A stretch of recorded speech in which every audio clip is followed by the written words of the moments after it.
দিলাম, গেল কোথায়? এবার মনে হয় আমার মাথাটাই খারাপ হয়ে যাবে।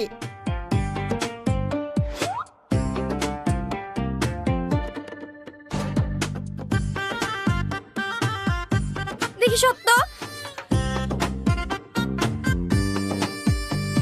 তুই না বোন আমার, সত্যি করে বল, ফোনটা তুই নিয়েছিস?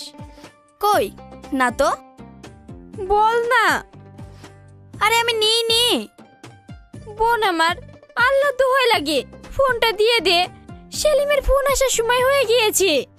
হি বুবু, তুই না কোনো সার্ভিসই ফ্রি না। তথ্য গোপন করা চার্জ মাত্র 500 টাকা, আর ফোন রিকভারি চার্জ একটা পিৎজা। তুই যদি রাজি থাকিস বল, আমি চট করে তোর ফোনটা খুঁজে দেব। এই তুই কি মানুষ না রক্ত চোষা? মা দেখো না তুই না কি করছে। ও মা! এই কি রে, কি হয়েছে? সকালবেলা কি তোদের মুখে খই ফুটেছে? এত চিল্লাচিল্লি করছিস কেন? মা, বুবু কাল রাত 2টার সময় ফোনে কার সাথে ফিস ফিস করে কথা বলছিল। আমি ভেবেছি ঘরে হয়তো চোর ঢুকেছে, পরে দেখছি চোর না, আবার ফোনের মধ্যে সোনা জানু মন। এই ওর মুখ ধরছিস কেন? মা তুমি এখান থেকে যাও, আমরা আমাদের ব্যাপার ম্যানেজ করে নিচ্ছি। তোরা যা খুশি কর গা, এবার যদি ঝামেলা করিস আমাকে ডাকবি না। মা তুই চুপ কর, দাঁড়া টাকা দিচ্ছি।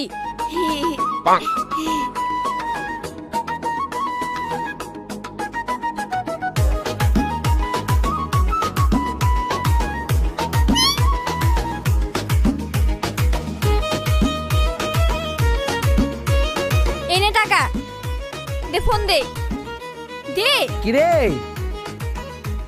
কিসের টাকা দেওয়া নেওয়া হচ্ছে? তুই না, তুই কি আবার তোর বড় বোনকে ব্ল্যাকমেল করছিস? না আব্বু, আমি বুবুর ফোনে সিকিউরিটি গার্ড হিসেবে কাজ করছি, নো প্রবলেম।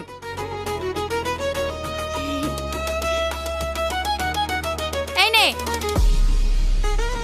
তোকে আমি দেখে নেব।